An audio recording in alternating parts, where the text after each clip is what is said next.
Baik saudara, seterusnya untuk paparan berita dari Pulau Mutiara, Laut Cina Selatan, kita bersama Harjee Jack di wilayah Persekutuan Labuan. Silakan Harjee. Terima kasih. Penaik tarafan jalan raya di seluruh negara seperti yang diumumkan Perdana Menteri Datuk Seri Anwar Ibrahim dalam Belanjawan 2023 memberi kelegaan kepada rakyat.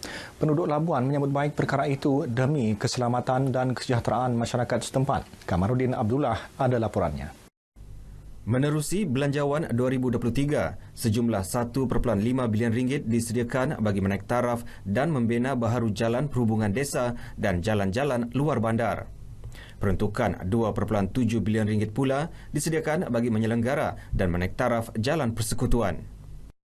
Jalan baru ini dapat membantu semua orang lah dari segi penggunaan jalan yang bagus dan baik. Saya rasa bagus untuk kepada pengguna jalan lah, pasal boleh mengurangkan kemalangan, boleh mengurangkan juga kerosakan pada kenderaan setiap pengguna. Lama sudah kan menunggu naik taraf jalan raya ni kan. Jadi berterima kasihlah pada kerajaan sekarang. Jadi yang boleh tu kalau boleh lagi lah untuk jalan-jalan kampung macam simpang kami ni kan banyak lubang-lubang.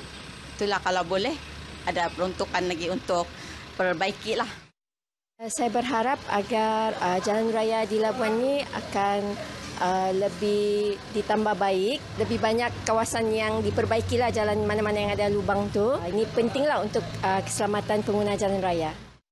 Penaik tarafan jalan raya ini mampu mengurangkan risiko kemalangan dan dapat meminimumkan kes kematian akibat jalan raya yang tidak sempurna. Sekaligus mengurangkan statistik kes kemalangan jalan raya dari terus meningkat setiap tahun.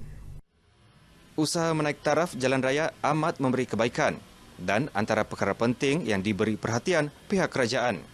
Ini demi memastikan keselamatan dan keselesan rakyat untuk keluar bekerja dan menjalankan aktiviti harian. Kamarudin Abdullah, RTM. Perbadanan Labuan selaku pihak berkuasa tempatan PBT memandang serius mengenai peningkatan kes denggi.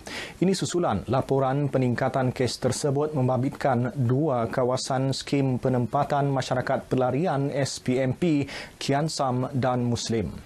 Ketua Pegawai Eksekutif Perbadanan Labuan Ridwan Muhammad Ismail berkata pelbagai agensi termasuk Jabatan Kesihatan Labuan terlibat menangani isu berkenaan. Salah satunya adalah kita perlu membuat program gotong royong bersama dengan penduduk itu sendiri. Pasal kalau kita melihat ini sebenarnya adalah faktor sikap juga, jadi kita perlu memastikan bahawa mereka juga bertanggungjawab terhadap apa-apa yang berlaku di sana. Jadi kita pastikan mereka terlibat sama dan selepas ini kita akan pastikan dan memberikan pendedahan atau pengajaran kepada mereka supaya perlu menjaga kebersihan di persekitaran, khususnya persekitaran kampung itu sendiri ataupun penempatan itu sendiri.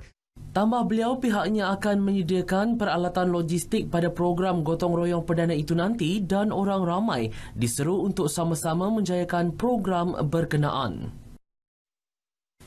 Sementara itu, 26 kes denggi direkodkan sehingga semalam di Labuan, meningkat 333% berbanding tempoh sama pada tahun lepas yang hanya merekodkan 6 kes. Pengarah Jabatan Kesihatan Labuan, Dr. Francis Paul menerusi kenyataannya memaklumkan terdapat 3 lokaliti wabak dilaporkan. 1 lokaliti wabak terkawal telah ditamatkan manakala 2 lagi masih aktif di SPMP Kian Sam dan Muslim. Aktiviti penguatkuasaan telah dijalankan di setiap lokaliti kes dan 19 kompaun telah dikeluarkan. Jelas beliau faktor persekitaran menjadi punca utama pembiakan nyamuk Aedes. Oleh itu pihaknya telah mengambil langkah awal dalam kawalan dan pencegahan dengan membuat kawalan vektor iaitu pemusnahan tempat pembiakan, semburan kabus dan membubuh racun jentik-jentik di kawasan berkenaan.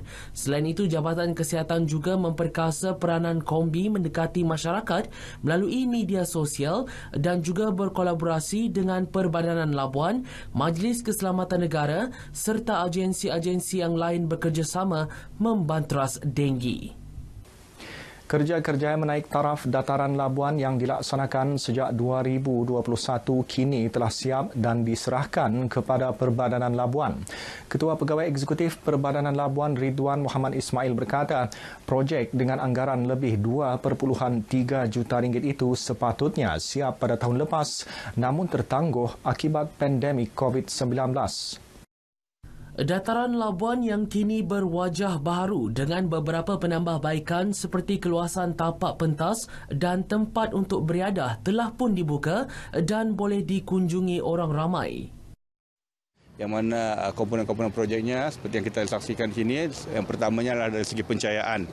Yang kedua dari segi menaik taraf semula, hardscape dan juga softscape yang kita lihat dan juga menukar semula lantai, khususnya daripada tile dan kepada interlocking yang boleh katakan heavy duty lah. Penambahbaikan itu juga diharap dapat dimanfaatkan oleh masyarakat dengan sebaiknya untuk keselesaan bersama. Saya mohon juga supaya aktiviti-aktiviti vandalisme dapat dielakkan dan kita sama-sama menjaga dataran ini sebagai ini adalah salah satu tempat kita untuk kita berehat dan juga tempat hujung-hujung minggu kalau kita tengok banyak warga-warga Labuan duduk untuk berehat bersama keluarga di sini.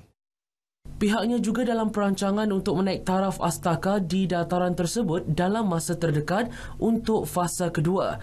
Dataran Labuan merupakan antara lokasi tumpuan warga setempat untuk beriadah dan menjadi lokasi berbuka puasa setiap kali tiba bulan Ramadan. Dengan itu, sekian paparan berita wilayah dari Labuan. Kembali ke Angkasa Puri. Silakan. Baik, terima kasih Harji langsung dari wilayah Persekutuan Labuan.